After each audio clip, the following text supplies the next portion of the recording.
Welcome to Focus on Seniors, a television show sponsored by Helping Seniors of Brevard County, Florida. The show is designed to make you aware of senior issues, needs, and resources available to help us age in place and with dignity. This show will help you as you develop your own aging and care plan.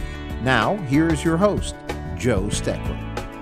I'm Joe Steckler, and welcome to Focus on Seniors, a television arm of Helping Seniors of Brevard County. Our show is designed to provide you with information on how to develop your own aging and care plans. Our topic today is the Rehab team approach for rehabilitation. And with me in the studio is Debbie Wahl, who is a nursing supervisor with HealthSouth Sea Pines Rehabilitation Hospital. Welcome, Debbie. Thank you. And before I even start asking you questions or anything, I want to tell our audience that I'm proud of the fact that I'm 80 years old and that I've recovered and suffered some of the experiences that I've had. I've traveled all over the world in the Navy, 38 years in the military, but this is the first time in over 280 television shows I've had a guest that was born in the same town I was, is close to the same hospital, and knows the streets that I lived on. It's a small world. It sure is. Which points out the fact, Debbie, that no matter how old we get, no matter how senior we are, or how many experiences in life that we've had, we can always learn a little bit more. So my desire today is for you and me to talk about patient recovery. What makes it easier for a patient to recover from a fall or from a surgical procedure or from a stroke? You've been a nurse for a number of years. Has your nursing expertise been directed toward this line of work? For the most part, yes. I've been here 22 years, so I've been in rehab for quite a while. So I have a daughter that is an oncology nurse. Mm-hmm. I have a granddaughter studying to be a nurse. I have another granddaughter just finishing up getting her degree as a hospital administrator. I feel like that I've been blessed to have a lot of people in the family doing things that would help people. But I'm very interested in the fact that I have suffered a stroke, and I've had an aorta dissection, I've had a hip replacement, I've had a lot of things that would incapacitate many people. They would never recover from them. I have.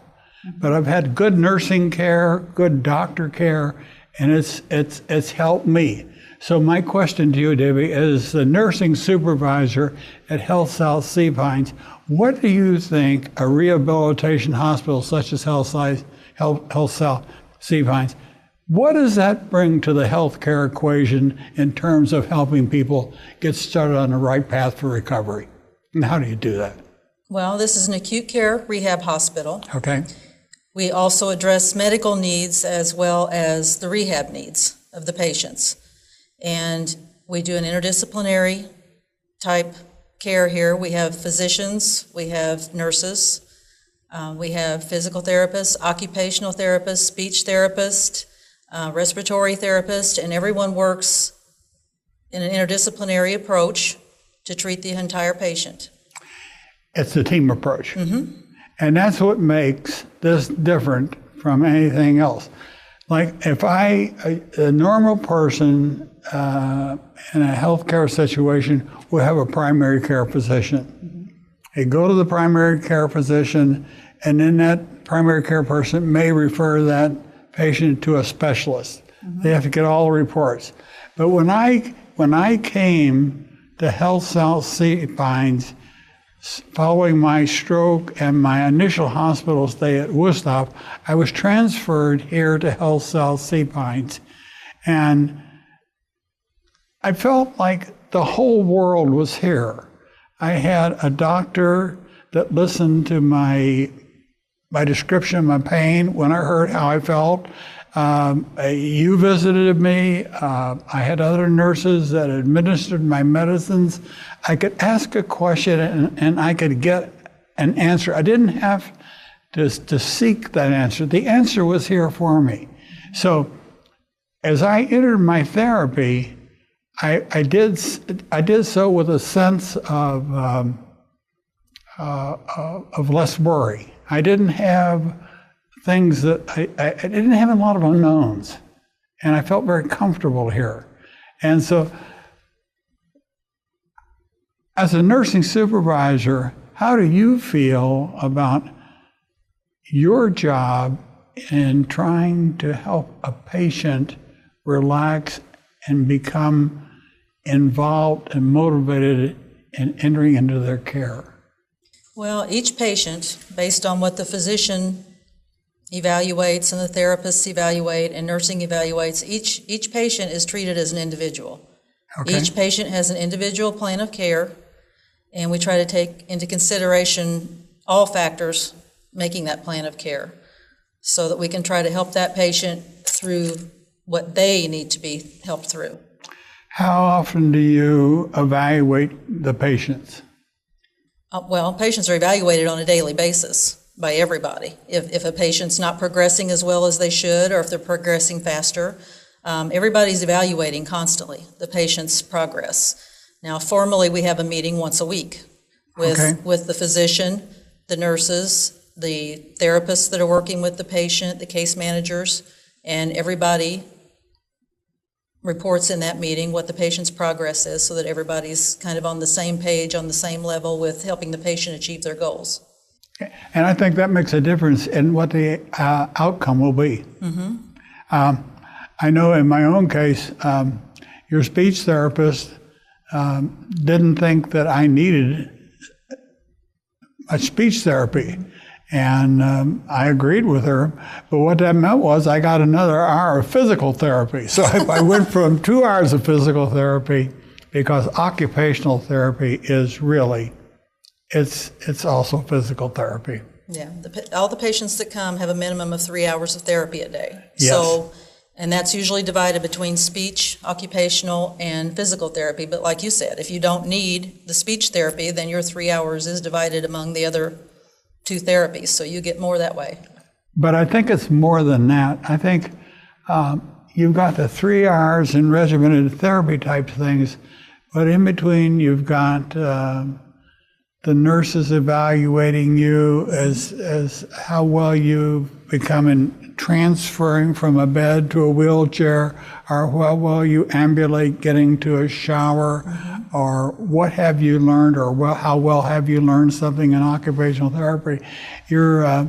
If you're here, you're under a constant period of observation. Yes. Yeah. Yeah. And what is generally the length of time a person will stay in a rehabilitation hospital?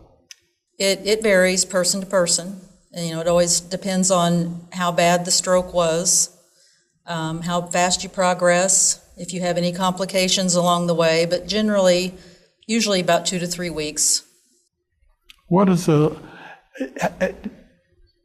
you have patients that actually, they cannot progress and they cannot stay, or how does that happen? Occasionally that does happen. We do our best to try to get the patients up and out and back where they want to be, where they were previously. But occasionally, there's some people who are just so impaired by the stroke, or they have so many other medical complications and things just don't go well for them. So sometimes, our patients do go to a skilled nursing facility in the end, but not the majority of them. People watching this show will look at the title and they'll say, what are they going to talk about? I think that we could talk about what happens in the hospital setting, mm-hmm. but I think as the director of nursing in the hospital, you are very much aware of things that people could do in living their lives before they even get into a hospital situation. Mm-hmm. I'm talking about nutrition,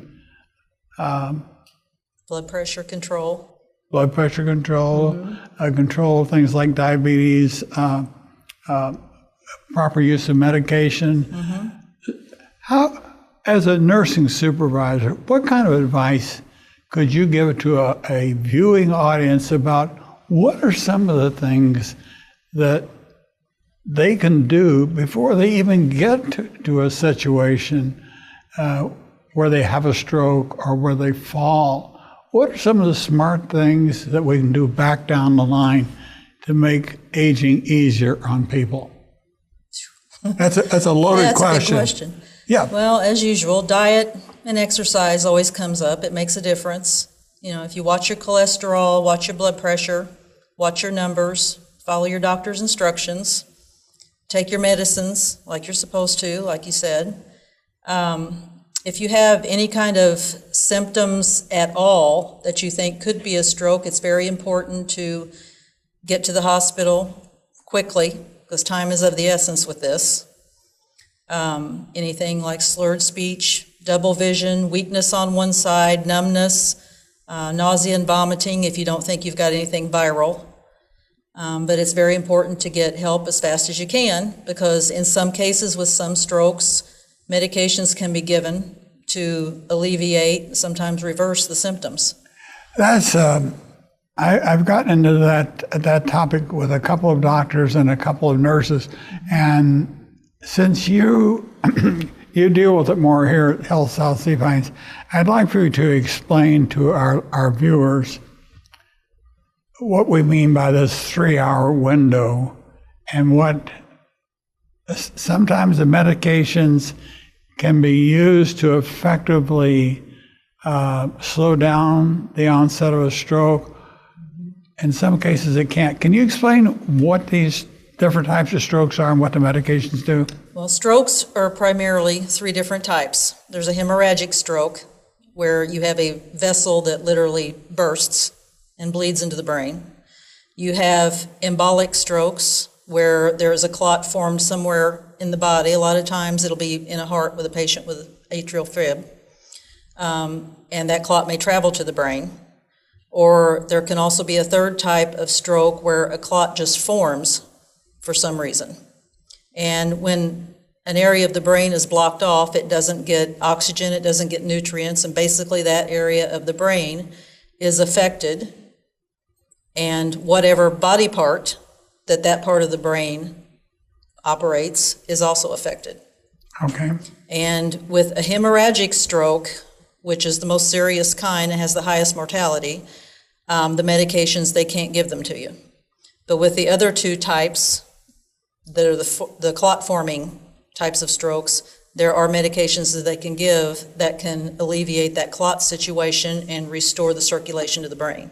Okay. In my case, I think that I had the hemorrhagic, which was they bleed out outside the brain. Yeah. So my situation was complicated by the fact that I was on blood thinners. Yeah. And I had about everything working against me that it could possibly be Absolutely. worked against me. Yeah. They couldn't operate because Right. I would have probably Bleeding. bled Yeah. out on Yeah. the table. So somebody more powerful very than me. lucky. Yeah. But I like to think that, you said I was lucky. Yeah, I was. But when I awakened in the ICU and I felt the tube stuck down my throat, after having lived through a dissecting, ascending and descending aorta, I lived through that. Most people don't. Now I have the stroke. What am I supposed to do? What am I supposed to, how do I live the rest of my life?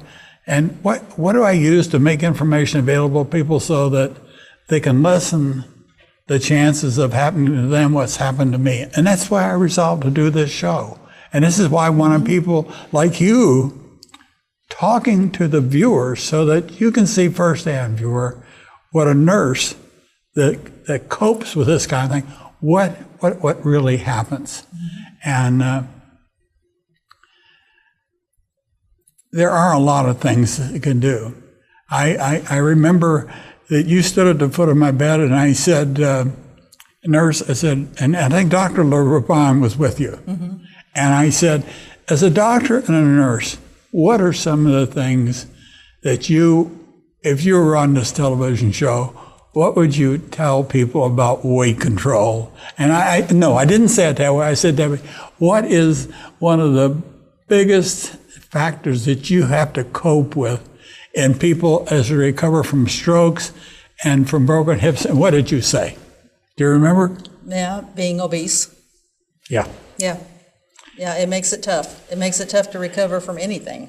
But explain to our viewer, not only is being overweight why it's important, how that impacts other physical elements in your body. It makes it harder for you to cope with things like stroke and operations. Well, when you have a stroke, you've usually got, if the stroke's bad enough, you've usually got weakness in your arm, weakness in your leg on one side of your body. And when you come to rehab, you have to try to learn how to maneuver your body around with those weaknesses. So the more weight you have, the more difficult that is, just to be able to move your body for rehab. And I've asked many doctors about this, and when you start talking about the subject of people overeating, it can be a very touchy subject, as you know and I know. Mm-hmm. A lot of people don't want to know about it. They don't want to talk about it. Every night, I could eat a dish of real ice cream. Mm-hmm. I love ice cream. I could eat it anytime. Mm-hmm. But I know what it does to this. And I can't do it. I have found that the other night I was sitting at home and I told my wife, I said, do you have any of those brownies left you had for Christmas? And she said, yes. So she said, got me some of those brownies. And I ate those brownies. And I think I had what I call a sugar rush. Mm-hmm. And I didn't know if I was going to live or die. Yeah. It scared the thunder out of me. When you're not used to eating it, and then you do, yeah. Yeah, but it's the things we do to our bodies with what we eat and the way we treat ourselves, or we put ourselves in a stressful situation. Mm-hmm. A lot of people have said, Joe, you're dumb to do these television shows, to do this. But this is my life. I feel like that God has given me a talent for using what I've learned over the years. Mm-hmm. And if I can help people understand that they might be making a mistake in how they're living their life, or there's something they can do better, then we need to get it out. And the subject of information and education is so important. As a nurse, I know my own daughter, that if I ask her a question, when I told her that I was going through they found an infection in my back, mm-hmm. and they put me on a very, very strong antibiotic medication. They put it through I think it's a pick they put in your arm and it goes into your heart where the medication, and I had to go through a infusion treatment for 6 weeks. And it was a very strong medication. And my daughter picked up on that right away. Well, it turned out it was a medication I shouldn't have been on, and they had to change it. But our body sends us signals. And absolutely. Yeah. The smarter we are about listening to the signals our body sends us, the better off we're going to be. And we can't always depend on a doctor or an Affordable Health Care Act. We get sent simple signals all the time. Mm-hmm. You need to know your body. What's that? I said you need to know your body. You need to know your body. Mm-hmm. Yes, you do. Here at HealthSouth Sea Pines, medication is an important part of a stroke victim's recovery.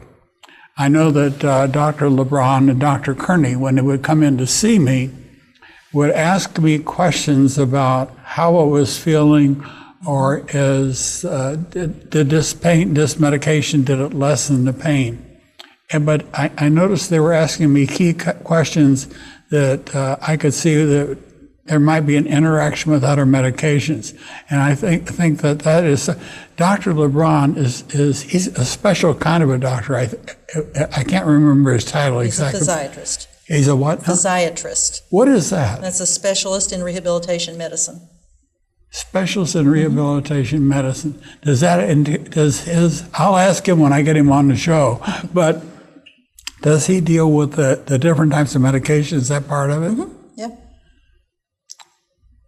Everything I'm saying is selling HealthSouth behind us a rehab, but it's important. Yeah. Our whole show, our whole organization, Helping Seniors of Brevard County, Debbie, is about information and education. If people are not educated, if they don't have access to information, they don't know some of the things they can do and they can't do. You have a manual called the WITH Manual, and it stands for Wellness Information and Tools for Health. Mm-hmm. And I did that. I pulled some things out of there to talk to you about. And one of the questions I wrote down was the importance of medication monitoring. Mm-hmm. In a stroke victim's recovery, how important is medication and the way it's administered and the effects of that on the body? Because there are so many things that the doctor has to be concerned about with a stroke. Mm-hmm. Well, usually stroke patients are on several different types of medications. Frequently, they've had a history of high blood pressure, diabetes, all those things we've talked about that plays into strokes. Those all have to be balanced out. When you are in the hospital and you're sick, your body changes. So you may need more of some medications or less of some medications.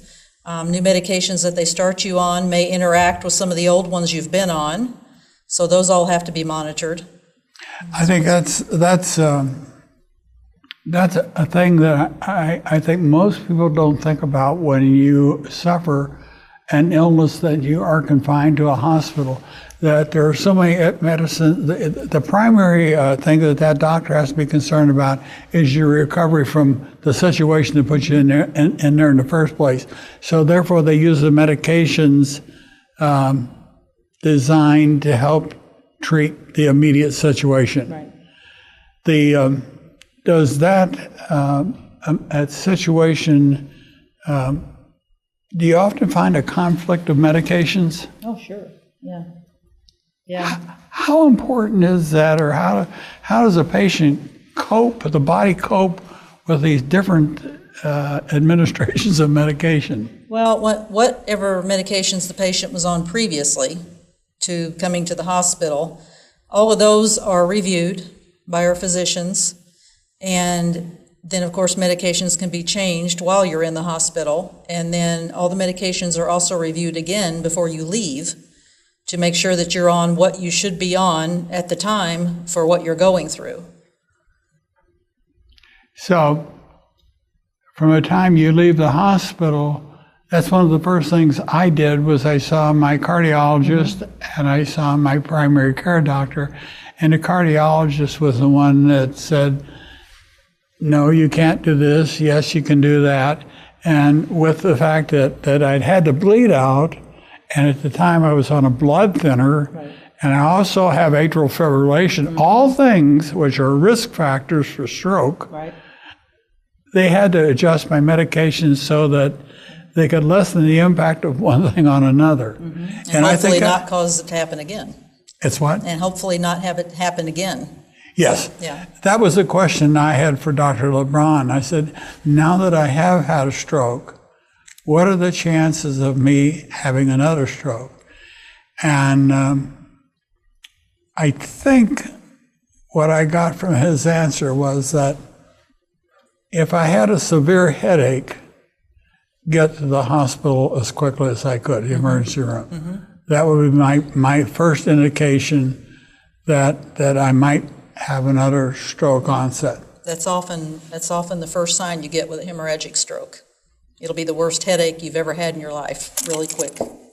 It comes on real quick? Mm-hmm. Well, if you think about a vessel bursts right then. Okay, so it would be a blood vessel burst that would cause the headache. See, I didn't realize that. So by having you on the show, the blood irritation and the pressure in your head is what will cause the headache so fast. You reaffirm everything I talk about on every television show. I say that there is no substitute for information. You can never find out enough. But also, you have to pay attention to what your body tells you. And you said that earlier. As a supervising nurse here at HealthSouth Rehab, what kind of advice would you offer to viewers on how to lessen their risk stroke? What can people do to lessen their chances of having a stroke? What should they pay attention to? Well, first I would say you should know your family history. If there's been a lot of strokes in your family, your parents or your grandparents, so you're kind of aware that it does, run in your family. I would say definitely get checkups with your doctor, monitor your blood pressure, your cholesterol numbers and things like we discussed earlier. Know your numbers, that's what they say. If you do have any kind of symptoms, like we've discussed, get to the emergency room right away. I would call 911. I wouldn't try to drive there. That's a good point. Yeah. And just generally try to live, a better lifestyle, exercise, diet, not smoking, not drinking to excess, all of those things in accumulation. Okay. And the one thing that, if all this does happen to you, if you try to do the very best you can not to have any of these, to lessen the risk factors, it still happens. There is a key word that came out to me in my first talk with the people there at HealthSouth, and that was the word motivation. If the patient is not motivated to help themselves recover, the chances of recovery are greatly reduced. Absolutely. So what? The patient has to be motivated, and the other really big factor that we see is support system. Family involvement, neighbors, friends, church friends, makes a big difference. It does, and I found out with visitors, they can tire you, but it makes a lot of difference when you see people care, and people do care, and sometimes we forget that. It helps to keep you engaged. Okay. And working towards your own recovery. All right. I want to thank you, Debbie, for being with me today here. And it was I thoroughly enjoyed having you on this, and I think you're going to enjoy watching what we talked about. But I want to thank you, viewer, for watching today's episode of Focus on Seniors. If you have questions or comments, please call 321-473-7770. For more information on senior care and resources, visit our website at helpingseniorsofbrevard.com. Be sure to listen to Focus on Seniors on radio station AM 1300 WMEL every Thursday morning at 9 a.m. And look for us in Florida Today newspaper every Thursday for our Focus on Senior column. I'm Joe Steckler, and thank you for joining us today for Focus on Seniors. Thank you, Debra.